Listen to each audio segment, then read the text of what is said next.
Como fazer um podcast amador parecer um podcast profissional.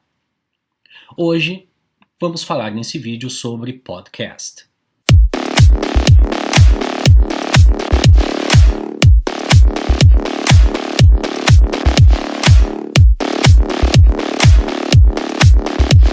Resolvi fazer esse vídeo para mostrar alguns aspectos relevantes que você vai precisar pensar antes de se aventurar na construção de podcasts que motivem sua audiência a continuar acompanhando o seu canal.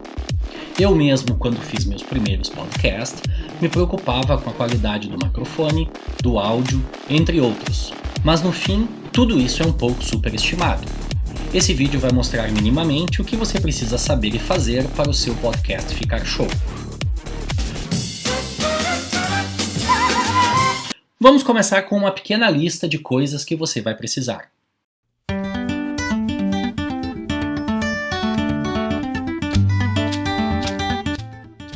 Um gravador de áudio com possibilidade de edição, algumas trilhas sonoras e música de cortina, um espaço na web para publicar seu podcast, um planejamento do assunto a ser tratado no episódio.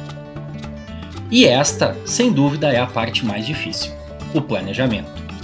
Eu criei um Canvas, onde eu planejo o tipo de podcast, entrevista ou discurso solo, o que contém para cada etapa do podcast e os assuntos e chamadas que serão efetuados ao longo do programa. Eu determino o host, o número do episódio, participantes, tema, objetivo e recursos, fala de boas-vindas, em geral meio engraçadinha, a introdução do tópico, o storytelling, agradecimentos, apoios e créditos que serão citados no final. Este formato básico, ele permite que o podcast tenha uma estrutura comum a todos os episódios, o que deixa o ouvinte mais confortável. Também ajuda no controle de tempo, pois um podcast com mais de 15 minutos acaba tornando-se cansativo, a não ser que seja muito bem estruturado. Vou deixar um exemplo de um link no final de um podcast que dura 45 minutos e é agradabilíssimo de se assistir.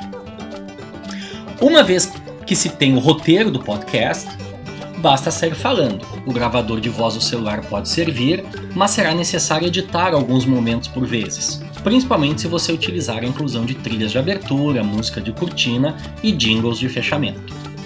Eu uso o GarageBand, nativo de computadores Apple, mas escuto muito falar bem do Audacity, um software de áudio gratuito e que utilizei para gravar a narração deste vídeo.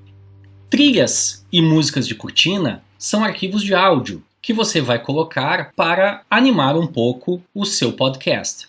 Porém, aqui você precisa ter cuidado com os direitos autorais, porque, em última análise, seu podcast será publicado na internet.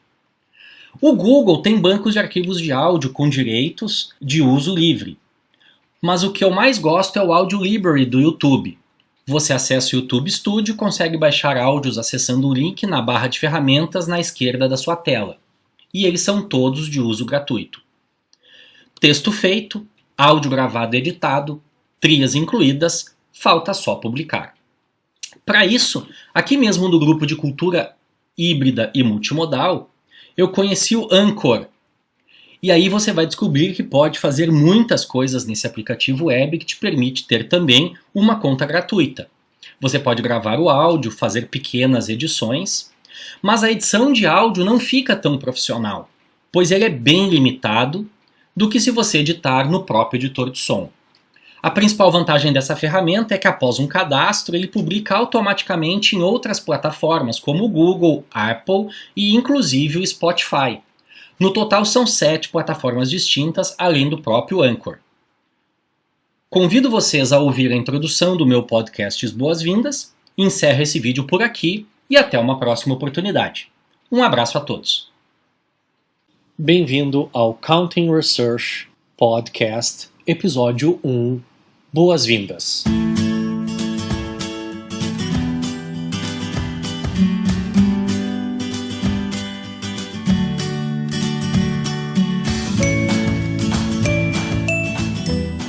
Bem-vindo ao Counting Research Podcast. Eu sou seu host, professor André Korzenowski, professor dos programas de pós-graduação em Ciências Contábeis e Engenharia de Produção e Sistemas da Unicinos, apresentando este episódio desde a quente e úmida Porto Alegre, no sul do Brasil.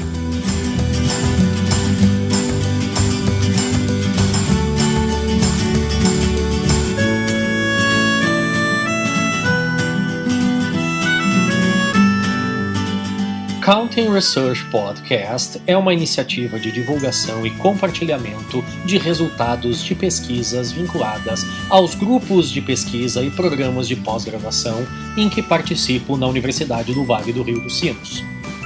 Vamos iniciar nosso episódio de hoje.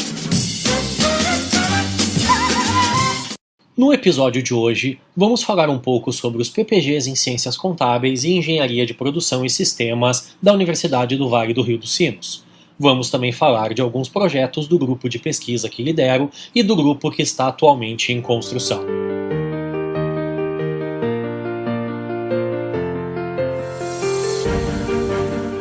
Atualmente, eu participo de 2 programas de pós-graduação na Universidade.